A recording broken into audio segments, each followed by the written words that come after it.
Hello, Nigel here with you, Nigel's Fiat 131, and here we are now, video 23 of the build of this Fiat 131.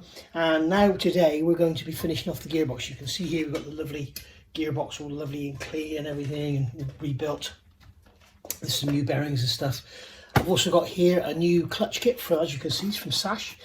Got this on eBay, £56 I think, with free delivery from Germany. And it came in like 6 or 7 days. It was absolutely incredible. And it is genuine Sash, it's brand new. You know, how can you beat that? If you don't know if you remember, but on the original gearbox, this rubber boot here that allows the arm to move was absolutely rotten. So I bought a new one on eBay, and this was about 16 quid, and it is absolute junk. Don't bother. You've got to, when it comes, you've got to cut this slot out yourself. Where is it? You've got to cut this slot out here for the arm to go into. That's all moulded over. And then I've noticed we got a hole. There's a hole in it there, look. I don't know if you can see that, just about my finger. And then when you actually pull it, you will see there are also holes in the corners here. It's already starting to tear, and it's not even been used yet. It's absolute garbage. So I don't know how long it's going to last, but I'll have to keep my eyes open for a genuine one. But yeah, not very impressed with that at all. Total and utter rubbish. Absolute waste of money, and I shall reflect that in my review. So right, so I reckon I can move that arm today and rip that completely open. So we'll have a go at that in a minute. So then we've got the input shaft here, we've got the sleeve there that the bearing is going to go on. So what I'm going to do here is I've got some grease. Okay, and just a very, very light application of grease on these splines. And when I say light, I mean light. Okay, just enough to just put some, I mean, you could use graphogen or something, or graphite grease. Just want a little bit of lubrication on there, just to prevent seizures and stuff. And the same on the shaft that the bearing runs on. Okay, now some would disagree with this. They'd say leave it dry, because clutch disc material will tend to stick to it. I tend to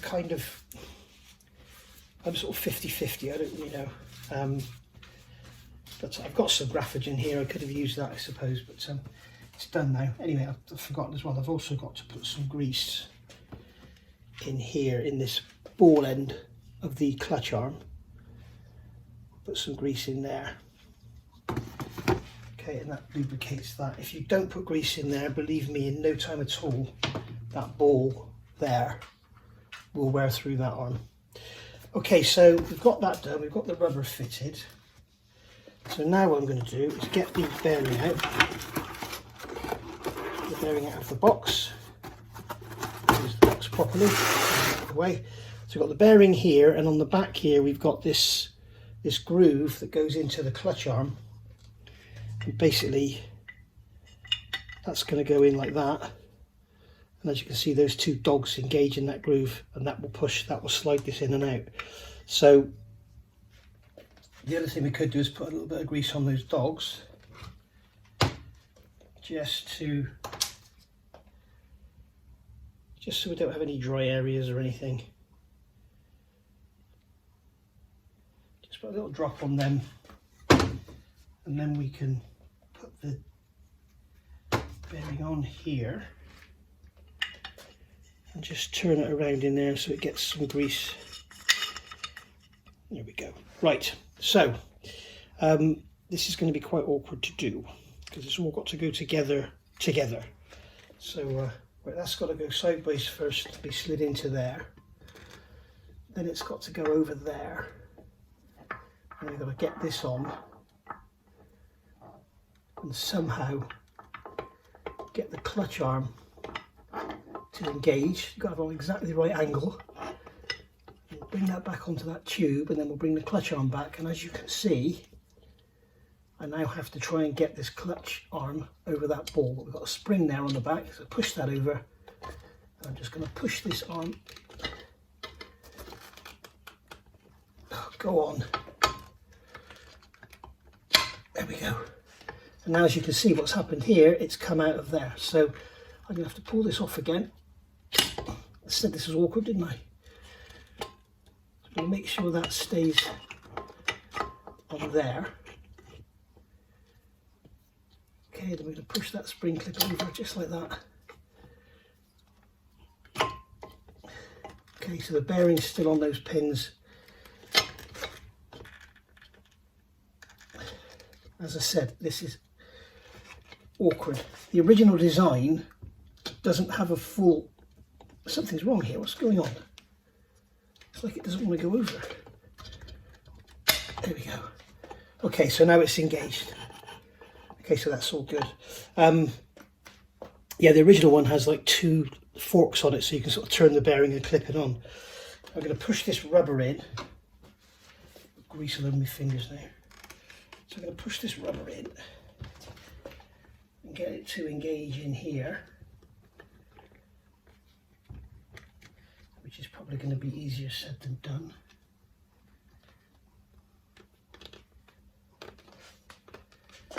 Does it even fit, is the question.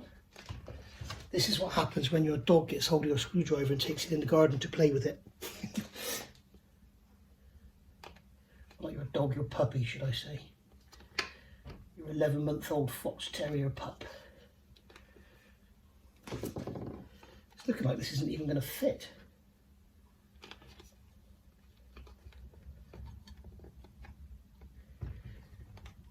So not only is it rubbish, but it probably doesn't even fit either. But I'm going to have to make it fit because I'm not leaving it with an open hole in the side.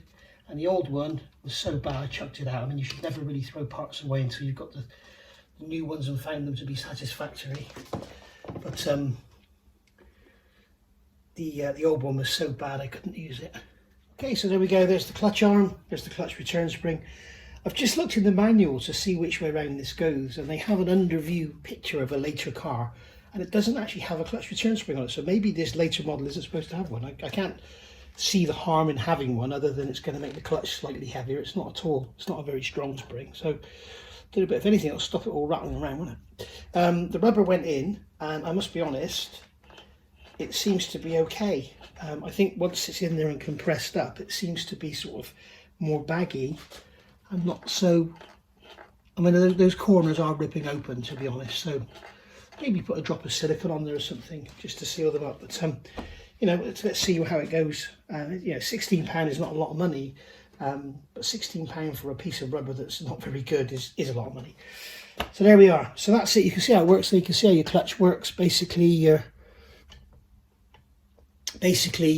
push your foot on the pedal, which pulls the cable or operates a hydraulic cylinder, and then that moves that bearing there, which pushes the butterflies, the paddles on the fingers on the clutch plate, pushes them in, which allows the clutch to spin freely. And then when you come out, the springs come back and the clutch bites and it squeezes the clutch plate. This is the clutch plate here.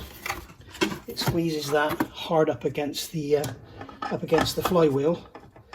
So that basically goes on there. Hang on, come on. All right, and then that can slide freely on there. And when you push your foot on the clutch, you disengage this from the engine. So that's free. So the engine's free to turn. This won't turn. As soon as you allow the clutch to go, then this plate here is pushed up hard against the flywheel, and the drive goes in. I was just thinking out loud then, if you ever hear a rattle in your clutch, you feel like a chick, chick, chick, chick, chick, chick while it's going, it's generally these springs working loose. And seriously guys, if you do hear that, get it looked at, because you can only imagine if one of those springs came out and got mangled up in the flywheel and then caught the broke this casing because it got jammed between the flywheel and the casing. You know, if you hear that, Land Rovers are big on Land Rover Defenders, the type that I got, the 2.4, they get it. And I took my clutch out after only 15,000 miles and I replaced it because those springs were about to fall out. So there you go. But that's how it all works. So what we've got to do now, that's the gearbox done. That can stay here. You may have noticed I haven't got the filler plug in here for when I fill it up. I'm going to fill it up through there once it's leveled out, and then when the oil comes out of there I know I'm right. I think it's 1.5 litres.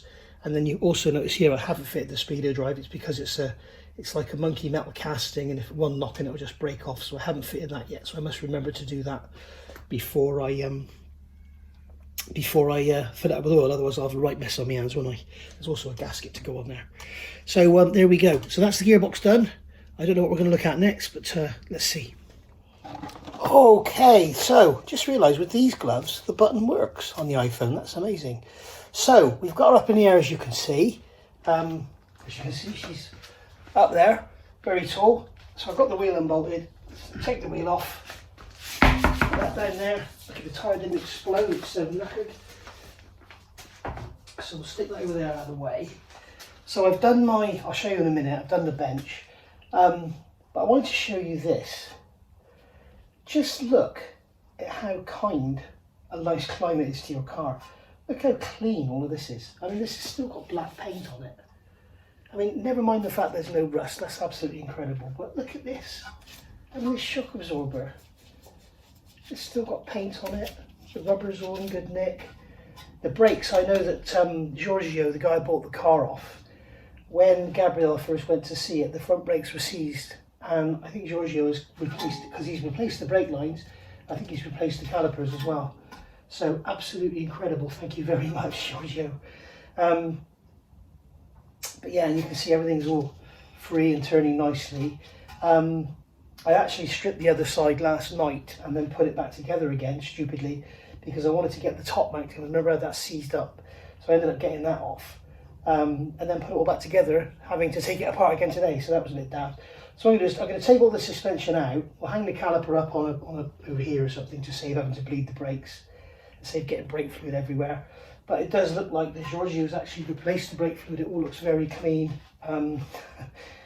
And I can't believe what the guy did to get this car sold. But anyway, so what we're going to do is get all this off, get all the suspension off, because what I want to do is get the cross member off, lay the cross member on my lifting table, put the engine onto the cross member, put the gearbox onto the back of the engine, and then push it under and bring it out from underneath. It's going to be the easiest way to fit it. If you try and put the engine and gearbox in together, it's got to be a hell of an angle, and it just goes messy, it's awful. So without further ado, I'm going to get the camera over here and show you all this, and show you how absolutely beautiful it all is. So this is what I'm talking about. Look at this. I mean, look at it. It's just incredible how clean and how nice everything is. I mean, you know, British cars, they're like this after 5 years or something. This is absolutely wonderful. I mean, the boots all look good as well, I think. They're certainly dry. So, yeah. I think this car has been very well looked after. Other than driving into everything, or having everything drive into you. But you can see I haven't even done these bolts up properly on here. They're just left loose because I knew it was all coming apart. Quite why I put it back together again, I do not know. But these brakes must be some of the easiest brakes on the planet to do. You pull these two pins out, slide that out, you've got the same on the bottom, out comes the caliper, change the pads, pop them back in. You can change the brakes on these with a pair of long nose pliers. That's it, that's all you need. Absolutely incredible. But here we go. You can see how rust free it all is. This was a late addition, this stiffener here. The earlier cars didn't have that. But anyway, right. I'm going to get on and get all this stripped out. I'm not going to film all of that because it's all just plain, you know, stuff. The one thing I do want to talk about, these top mounts. If you remember, I talked about these top mounts. I'm finding it very difficult to find some because I need the ones with the 5 holes. So you've got the 3 main bolts there coming up through, and then you've got these 2 which are holding the plate, which is why the strut hasn't fallen through. So you've got these 2 plates here which are holding the bearing plate. So if I undo those 2, it will hang on these. If I take these 3 off, it'll stay there. Just undo those 2 to drop it down, and that's what I shall do. So yeah, that's the way it comes off. So if you are buying top mounts for your Fiat 131 Fiori, be very, very careful, because there's about 4 that I know of, I think. You've got the early ones, which is just like a rubber disc in there. Then you've got the ones that come in from underneath. Then you've got the ones that are like this with the piece on the top without these two, and then you've got the ones like I've got over there with the 5 holes in them. So make sure you get the right ones. The ones that are on eBay for £48 each don't have those 2 holes in them. What I'm hoping is they're the same everywhere else, like just draw those 2 holes. But there is a company in Europe, in Italy, that sells these, sells a pair of them for about €50, I think. But they don't ship to England, so I've emailed them and asked if they would make a special concession. If not, maybe I'll get Gabrielle to get some and ship them over for me. But there we go. Right, so there we are. Job done. I will see you soon. Hello, here we are. So continuing on, we got all the suspension out, as you can see. Where are you? Oh, there you are. Hello, hello. I'm under the bonnet, busy. Let's come out there and see what's going on. Hang on. All right, so here you go. You can see that in there we've got the brake caliper suspended, hanging off of there. So the brake pipe's not under any strain or anything. So yeah, it's all extremely clean. Look at it. I mean, there's some surface rust on there, but that's absolutely nothing. You know, remember it's 43 years old, guys, and it's a Fiat. So yeah, very, very pleased here. What's that there? I can see. What can I see looking at here? It looks like rust, but it's not. I thought that was rust. It's not. It's muck. It's a build-up of Italian muck. So there we go. So yeah, you can see the other side's just as good. It's all lovely. Caliper hung up there, look. Unbelievable, isn't it, for its age? Absolutely unbelievable. And every single nut and bolt is undone. Every single one. You know, even the anti-roll bar mounts, all of these ball joints, they look new. They look absolutely lovely. They all came undone, and just ball joint splitter, bang, back they came. Even the main ones under here. So yeah, very, very impressed indeed. So you're probably asking yourself, why have I done all this? Why have I gone to all this trouble? The reason is, there's 2 reasons. One is I enjoy it. 3, I want to check that everything's okay. Now, if you look here, you can see the anti-roll bar goes through here. These are the track control arms, and these are the bushes, and they are absolutely, I think you'll agree that rubber is not supposed to come off when you shake it like powder. So they're going to need to be replacing, because they were absolutely shot. And it also looks like these bushes here have seen better days. I can just rotate the track control arm around them, so I can probably get new ones of those rather cheaply. You can see that one there's perished, look. And the reason for doing all this is because this is a historic vehicle, it doesn't need an MOT. And it doesn't need tax, it's just insurance. So the problem is, with a car like this, should anything happen, should I have an accident, you know, heaven forbid, they probably will want to go through the car with a fine-tooth comb and stuff like that. Okay, they'll say, well, no, that didn't actually add to the accident, probably. Unless it was a left the road accident due to poor handling, that would obviously be caused by this sort of stuff. But if I reversed into someone's van or something and stove the side of it in, then obviously these have nothing to do with it, but they indicate a poorly maintained vehicle. And the whole law about not having an MOT and everything is I am fully trusted to make sure this car is in roadworthy condition. And that's what I'm doing. And that's why I'm taking so much of it apart. The other reason I want to take all this out is obviously now this cross member, I'll show you something else in a minute. This cross member is going to come off, go onto that trolley where the mark is there, and then the engine will sit on top of that.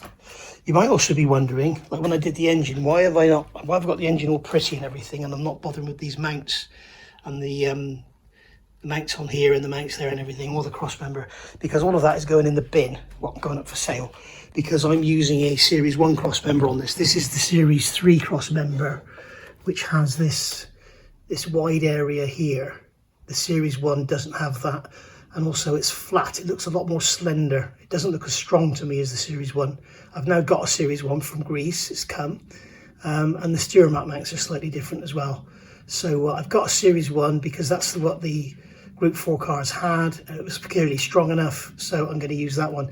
This looks a bit spindly in comparison, so it's probably thinner gauge material as well.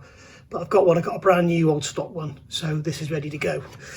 But it's going back in for that engine because I don't have Series 1 engine mounts to bolt to the block. There's Dotty. Hello, Dotty. What you doing? The other thing is, you see, another reason for doing this sort of taking things apart. As you can see here again, ball joint looking lovely.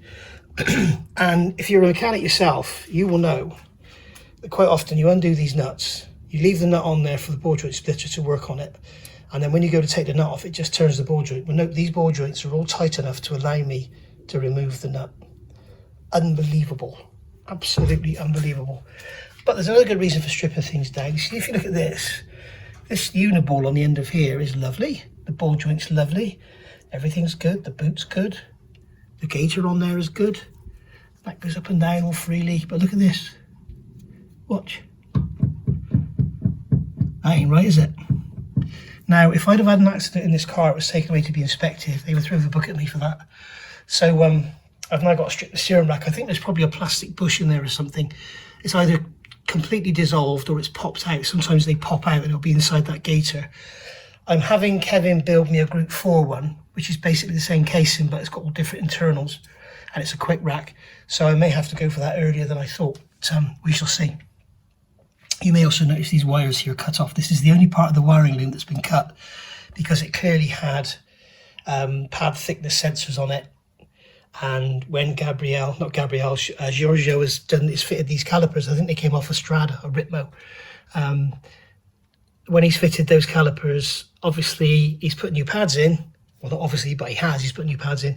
And obviously the ones without the connectors are cheaper, so that's what he's used, and he's just cut the wires off. I don't care, I don't need them. But there we go. So all we've got to do now is undo these bolts and take the cross member out. So if there goes anything like as well as the anti-roll bar, there you are, you can see they came out absolutely beautiful, and they're clean, nice, non-rusty thread. Where are we? Non-rusty thread. This car is unbelievable. It's like a time warp. One other quick piece of advice, guys, I learned off of this guy here, Gwyn Lewis. Tough of the rough, he does 4x4, he does Land Rovers. If you have got an old vehicle, if your rubber gaiters are okay, but you have to replace your ball joints, say I was replacing the track rod end, take the old gaiters off and put them on, because the modern gaiters they make now, I don't know if they're made in China or what, but they're not the same material and they don't last 5 minutes. So keep your old gaiters, take them off, replace them, whatever. It's easy to get them off. I've showed you in the Land Rover video, I think, use a cable tie, wrap it around, just unloop them. But you can see these are like new, they're absolutely unbelievable. Clearly the arms aren't new. And they're clearly not new because you can see they've got rust on them here, but they are absolutely unbelievable. Shame you can't be said for this end. Right then, guys, here we are next day now, and as you can see, engine bay is totally clear. No anti-roll bar, no cross member, no steering mat, no nothing. There's the cross member there. Okay, as you can see, that's going to get cleaned off. I'm not going to paint it or anything. I have noticed these brackets are different on the older cross members, so I have to see what's going on there. I have to get some more brackets. I should have got a Series 1 car, shouldn't I? Engine here looking lovely as ever. Now then, over here we've got a different story. You've got the steering rack. Now, if you remember, this this rod here was rattling around in this tube here. You can see in here we have some holes. There's 3 holes around here, and they locate a plastic bush. And that plastic bush, as often happens, had broken up and was in there and just going around with everything and making a right mess. So I thought, well, I'm going to have to strip this rack down, get all these bits of hard plastic out, and go from there. So once again, this lovely manual came to the rescue, and it guides you through how to strip the rack down. The only trouble is they're dealing with a rack which was probably made for a couple of years at the beginning, and after that they changed the design. So that rack they talk about having a plastic bush inside the rack here, inside the actual rack here. But now there's a bearing. You can see there's the bearing there in the paraffin. That was all full of bits and pieces, quite rough. It might have to be replaced. But anyway, as you can see here, I have made a major cock up. Now, on the top of here, this is where the shaft comes out. The main shaft, which is here, Okay, this is your pinion, that goes in there. Okay, and sits like that, and then that bearing goes in there and supports the top of it. Your rack goes through, and then that is what connects to your steering column and turns. And in the top of here, there is a nut, and this was all covered in that lovely light sand coloured dust, which is all over this car everywhere. And it just 24mm nut on the top, and it looked like steel, so I put a spanner on it and turned it, and lo and behold, the nut just snapped off. It's like a casting, and the nut just snapped off, and it turns out it was like monkey metal, similar to the metal that they make carburetors out of. So this is what I do, and I hate myself for it, and I must stop. It's hot, I'm sweating, there's children next door playing, the dog's barking, I just want to get on and, you know. So I think what I'll do is I'll drill it, and I'll put a pin spanner in there, and I'll undo it like that. So I drill down through it, and I go, as you can see here, I go too close to the edge and end up damaging the thread, which was great, which I didn't realise I'd done at the time. So I'm thinking this is just like a crap, you know, soft metal cover, and underneath here is going to be a proper big nut or something to undo. I'm going to have to make a tool for. But no, that was the actual thing that holds it in. Then I noticed it's peened. So I decided what I'll do is I'll drill down through it, and because it's monkey metal, it'll break up easily, and basically I'll just break it up. And because it's monkey metal, I drilled down through the edge thinking I could shatter it and break it apart. And because it's monkey metal, the drill followed its sideways path and put another hunking great hole in the thread. Great. So I have now pretty much destroyed this steering rack. So I don't have one of those nuts. At the point I did this, I'm thinking you can't buy one of those nuts. So I've gone online and I've bought a complete replacement rack. So great, but it's not genuine Fiat, it's a copy. It doesn't have any numbers or anything like this. So now I don't know what to do, because I want to make a Group 4 rack, sorry. And I don't want to use a pattern rack to make that, because I'm not sure of the quality of the casting and anything. So I'm thinking I'm probably better off using this with a thread repair of some sort. I mean, it's still got, you know, 98% of its thread there, and it's not really doing a lot of work. All it's doing is holding down a nut. It's not like the front of a starter motor or the gearbox component or something. All it's doing, you know, and you think about it, that it's not high speed rotation or anything. It's not great loads going on it. So I'm thinking what I'm going to have to do, because when Kevin does the conversion to a Group 4 rack, he has to do machining, which means I have to send this to him, which is going to be embarrassing, because he's going to see that and he's just going to laugh. I can just say, look at this, lads, bloody hell. So I managed to find a nut. You can buy this nut, as I'm saying that I got it from a company in Germany, and it was their last one in stock. So and it was €12, but I've bought the nut and that's on its way to me now. So hopefully I can get that nut to go in. I've got a thread file. I've gone around and repaired the thread. You can see the edges are all cleaned up and everything. I may even just put some JB Auto Wild in there just to cover it up. But you know, just so we don't have this sort of pocket that can collect crap and that. So my intention is to use this rack, okay, with this repaired. But now I've got the luxury of having the car running, and I can get this up to Kevin to get the modification done. So that'll be cool. Once I've done this, we'll sort this out, of course. But this is something I do, and I must stop. Let me know in the comments if you do the same thing. You know, what I should do is sort of stop, clean it up, look at what we've got, and then I would have seen that it's been peened, and then I would have measured the size of the peenings here. And what I'm going to do, if I ever have to do this again, is drill out those peenings with put it on the machine and use a slot drill, probably mill them down through, remove it, you know, I don't know, 5mm deep, and then tap them out M5, probably drill them 4mm, tap them out M5, and then once it's all gone back together, put an M5 grub screw in each position, and that'll lock it in position and have it rebuildable. That's what I should have done, instead of just hacking into it with a drill. I should have stopped, taken a count, gone and had a drink or something, drink of water. But no, I just went on it like a bull at a gate and destroyed it. So let this be a lesson to me, eh? But I'll do it again. I've done it before. So and it really annoys me that I do it, but there we go. So there we are, you can see the peenings there, 1, 2 and 3. So there we are. Just thinking out loud, guys, if any of you out there have got a 131 rack lying around with that part number on it, I'd be grateful if you could send it or sell it to me, because maybe it's knackered or whatever, but then I could use this casting. All the other parts are really good, it's just that I've wrecked. It's all down to me. So anyway, I'm going to call it a day for this video, because obviously this project's going to be halted a little bit now. I'm going to call it a day, and then what I'm going to do is just show you a couple of video clips that Gabriella sent me from the rally in Finland. These were sent yesterday, Friday. So the Lahti Historic Rally in Finland, they're doing really well. I think at the moment Adrian is about 8th, I think, and Paolo is about 11th, I think, overall. So really, really good there. I think they're 3rd and 5th in class, respectively. So yeah, really, really good. Hopefully things will go right.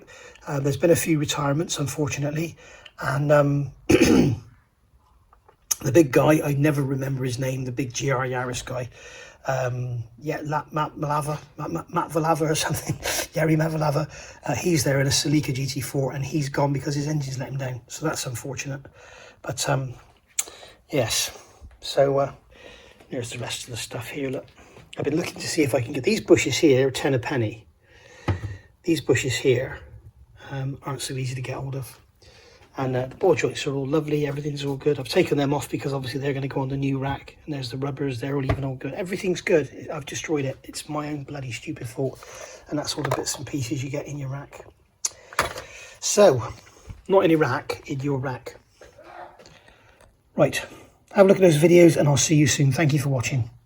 Bye for now.